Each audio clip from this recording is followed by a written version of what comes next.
Hello friends, કેમ છો બધા? તો એઝ યુઝ્યુઅલ અત્યારે પણ ઘર જે ચેન્જ કરવાનું છે તો સામાન શિફ્ટિંગનું કામ ચાલી જ રહ્યું છે.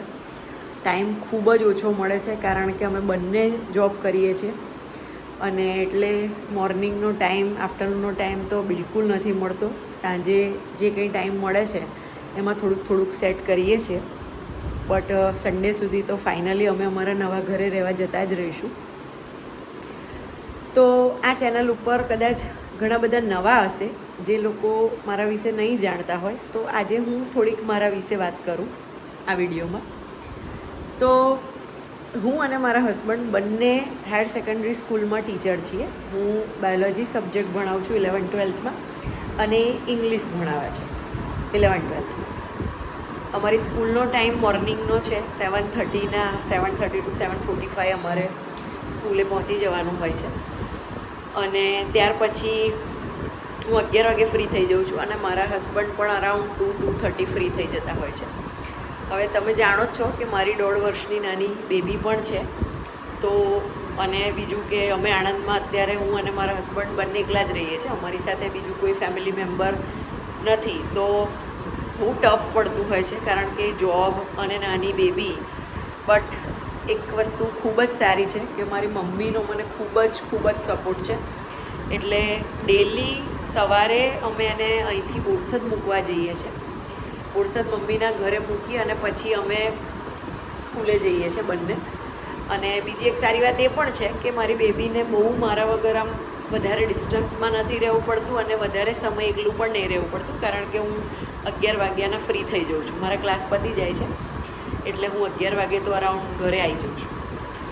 11 વાગે ઘરે આવ્યા પછી હું એની સાથે ટાઈમ સ્પેન્ડ કરું છું, મારા મમ્મી પપ્પા સાથે ટાઈમ સ્પેન્ડ કરું છું.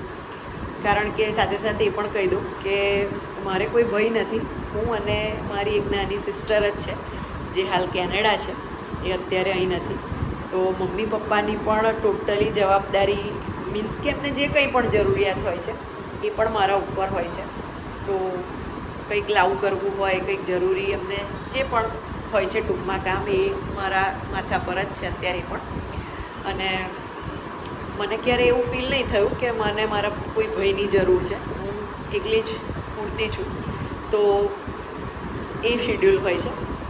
તો 2 વાગ્યા સુધી હું ત્યાં આ બધા કામ કરું અને મમ્મી સાથે અને મારી ડોટર સાથે રહું છું. 2 o'clock or 2:30ના મારા હસબન્ડ આવી જાય છે પાછા સ્કૂલેથી. એટલે ફરી પાછા અમે ગાડીમાં આણંદ આવતા રહીએ છીએ, જે અમે અરાઉન્ડ 3:30ના પહોંચી જઈએ છીએ. ત્યાર પછી 4 વાગે મારા ફરી ક્લાસ હોય છે. અત્યારે હું ટ્યુશન ક્લાસ પણ કરાવું છું. ત્યાં પણ હું 11-12 બાયોલોજી જ ભણાવું છું.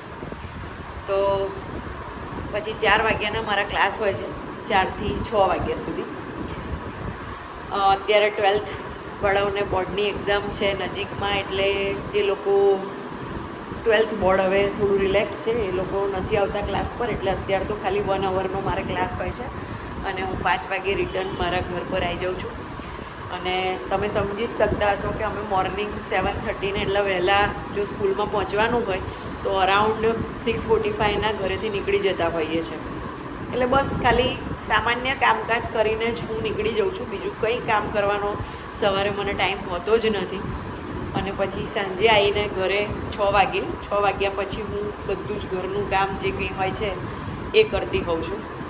જમવાનું બનાવવાનું હોય છે, પ્લસ મારી બેબી નાની છે એટલે ફરી પાછું એ પણ થોડું ઘણું તો એને પણ એવું હોય કે મમ્મા સાથે બેસું, રમું, એટલે એને પણ ટાઈમ આપવાનો હોય છે. બજારનું ઘણું બધું કામ હોય કારણ કે અત્યારે નવું ઘર લીધું છે એટલે સામાન, કંઈક જરૂરી વસ્તુ જોઈતી હોય, લેવાની કરવાની હોય, ચોઈસ કરવાની હોય, તો અમે પાછા સાથે બજાર પણ જતા હોઈએ છીએ. ટૂંકમાં ઘર તો અત્યારે લીધું છે એટલે ઘર માટે જે અત્યારે અલગ સમય કાઢીએ છીએ એ તો છે જ શેડ્યુલ અમારું અત્યારે હેવી. પણ આમ પણ ડેલી મારું શેડ્યુલ આવું જ છે કે સવારે સ્કૂલ જવાનું, ફરી પાછું ઘરે એને સાચવવાની, ફરી પાછું સાંજના ક્લાસ હોય છે, ફરી પાછું સાંજે આવીને ઘરનું કામ હોય છે. અને આમ કરતાં કરતાં રાતના 10-10:30 થઈ જાય છે અને પછી સૂઈ જ જઈએ છીએ. ઓબ્વિયસલી બીજું કોઈ કામ યાદ આવતું જ નથી કારણ કે એટલું બિઝી શેડ્યુલ હોય મોર્નિંગ ટુ રાત સુધીનું. તો બીજું કંઈ કામ આપણને ગમે પણ નહીં. તો બસ આ એક મારી વાત છે કે ભાઈ આ મારું શિડ્યુલ હોય છે અને હું બાયોલોજી ટીચર તરીકે મારું પહેલેથી જ એવું ડ્રીમ હતું કે મારે સારામાં સારી સ્કૂલમાં સારામાં સારા ક્લાસીસમાં અને ખૂબ જ સારી મહેનત કરી અને મારા સ્ટુડન્ટ્સને બાયોલોજી કરાવવું છે, જે હું અત્યારે કરાવું છું. હું સ્કૂલમાં છેલ્લા 9 વર્ષથી જોબ કરું છું અને ક્લાસીસમાં છેલ્લા 4 to 5 યર્સ એ પણ મને થઈ ગયા. એટલે આ ફિલ્ડની અંદર હવે 10 વર્ષ મને થઈ ગયા છે. બાકી બીજી કંઈક વાત એ છે કે મારા હસબન્ડ સાથેનું પણ હું તમને કહીશ કે અમારી બાય ધ વે અમારી લવ મેરેજ છે. તો કેમના અમે મળ્યા અને શું ને કેમના અમારા મેરેજ થયા એ બધા જ વિડીયો, એ બધી જ વાતો આપણે ધીમે ધીમે સાથે મળીને કરીશું. બસ તમે મારી સાથે જોડાયેલા રહો, મારી ચેનલને લાઈક, શેર અને સબસ્ક્રાઈબ કરતા રહો અને બસ આપણે મળતા રહીએ નવી નવી વાતો સાથે. તો હવે આપણે આવતીકાલે મળીશું. Thank you so much.